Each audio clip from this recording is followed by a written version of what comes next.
Jalpaiguri law college নিয়ে তোমাদের আগে আমি একটা ভিডিও দিয়েছি, তারপরে তোমরা কমেন্ট করেছো যে হোস্টেল ফিজ আর কাট অফ কেমন এই কলেজের। তো সেইটা আমি তোমাদের সাথে আলোচনা করব। তার আগে আমি একদম পুরো প্রথম থেকে এলিজিবিলিটি ক্রাইটেরিয়া কী কী রয়েছে, এটা কি গভর্নমেন্ট কলেজ না কি, সমস্ত কিছু তোমাদের কিন্তু ডাউট আজকে আমি ক্লিয়ার করে দিচ্ছি। তো ফার্স্ট অফ অল এটা একটা গভর্নমেন্ট কলেজ, সেটা আগের ভিডিওতেও বলেছিলাম। কিন্তু গভর্নমেন্ট কলেজ হলেও এবার যেটা স্পষ্টভাবে বলে দিয়েছে, যেখানে দুরকম কোর্স কিন্তু হয়, একটা হচ্ছে বিএলএলবি জেনারেল কোর্স, একটা হচ্ছে বিএলএলবি অনার্স কোর্স। তো যেটা জেনারেল কোর্স রয়েছে সেটা হচ্ছে গভর্নমেন্টের কোর্স, মানে তোমার যে ফিসটা সেখানে কিন্তু একটু কম হবে, সেটা কিন্তু গভর্নমেন্ট তোমায় কিন্তু তোমার টাকাটা কিন্তু গভর্নমেন্ট কিন্তু সেখানে তোমার টাকা কিন্তু ভরবে তোমার হয়। আর যেটা বিএলএলবি সেটা হচ্ছে প্রাইভেট কোর্স, বিএলএলবি অনার্স সেটা হচ্ছে প্রাইভেট কোর্স। ঠিক আছে, তো এটা একদম পুরো প্রথমে ক্লিয়ার করে নাও। তোমাদের যে ফর্ম ফিল আপ করবে সেই ফর্ম ফিল আপের কিন্তু নোটিফিকেশান এসে গেছে, ফর্ম ফিল আপও কিন্তু শুরু হয়ে গেছে। সেটা হচ্ছে 20 মে থেকে শুরু হয়েছে, জুন মাসের 1 জুন পর্যন্ত কিন্তু তোমাদের ফর্ম ফিল আপ করতে পারবে। রেজিস্ট্রেশন ফিস 300 টাকা। জেনারেল যারা তাদের কিন্তু জেনারেল ওবিসি ইডাব্লিউএস, এটা জেনারেল কোর্সের, জেনারেল ওবিসি ইডাব্লিউএস এদের কিন্তু 45% মার্কস কিন্তু লাগবে, আর এসটিএসসি এদের কিন্তু 40% মার্কস কিন্তু লাগবে। আর অনার্সে জেনারেল ওবিসি ইডাব্লিউএস এদের 55% মার্কস, এসসি এসটি 50% হলে কিন্তু তোমরা অ্যাপ্লাই করে দিতে পারবে।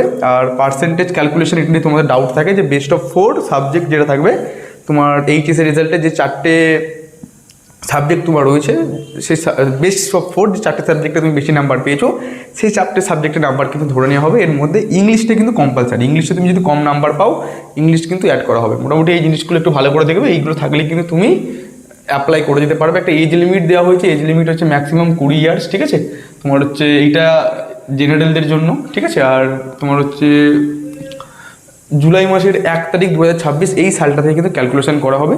যারা এসটি এসসি ওবিসি রয়েছে তাদের কিন্তু 2 বছরের রিল্যাক্সেশন দেওয়া হচ্ছে, তোমাদের 22 বছর বয়স হলেও তোমরা কিন্তু অ্যাপ্লাই করতে পারবে। আর যারা পিডাব্লিউডি তাদের 5 বছরের রিল্যাক্সেশন কিন্তু দেওয়া হচ্ছে। এটা হচ্ছে মোটামুটি আমি আগের ভিডিওতেও বলে দিয়েছিলাম, এই ভিডিওতে একটু বলে দিলাম। যারা অ্যাপ্লাই করোনি অ্যাপ্লাই করে দাও। ঠিক আছে, যাদের নাম্বার মোটামুটি রয়েছে তারা অ্যাপ্লাই করে দাও। তোমরা চাইলে ক্যালকাটা ইউনিভার্সিটি ল এন্ট্রান্সও প্রিপারেশন নিতে পারো। এটা একটা গভর্নমেন্ট কলেজ, খুব ভালো কলেজ, ওয়েস্ট বেঙ্গলের মধ্যে খুব ভালো কলেজ। এই কলেজে চান্স পেতে গেলে একটা এন্ট্রান্স এক্সাম দিতে হয়, সেই এন্ট্রান্স এক্সামের প্রিপারেশন কিন্তু আমরা করাই। যারা যারা প্রিপারেশন নিতে চাও তো আমাদের কাছ থেকে নিতে পারো। তোমাদের উইকলি 5টা করে ক্লাস কিন্তু থাকবে।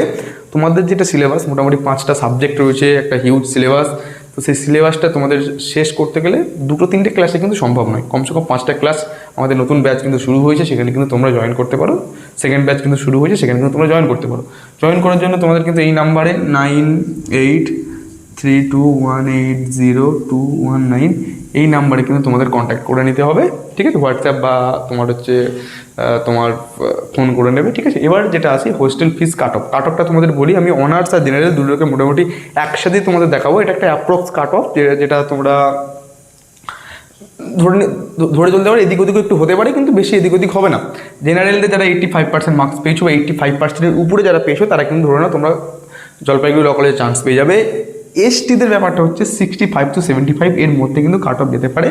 এসটিদের 70 to 78% কিন্তু মধ্যে যাদের নাম্বার রয়েছে তারা কিন্তু চান্স কিন্তু পেতে পারো। এরপরে ওবিসিদের কিন্তু 82% মার্কস যাদের রয়েছে তারা কিন্তু চান্স পেতে পারো। মোটামুটি 82% উপরে যাদের রয়েছে তারা কিন্তু চান্স পেতে পারো। মোটামুটি এটা তোমরা ধরে নাও। আর ফি স্ট্রাকচার কেমন কী রয়েছে, জেনারেলের ফিস এবছর ফিস রিলেটেড কোনো কিছু তোমাদের বলেনি। যদি ফিস রিলেটেড কোনো কিছু বলে সেটা আমি বলবো। এটা আগের বছরের ফিস বা যেটা ফিসটা চলতো।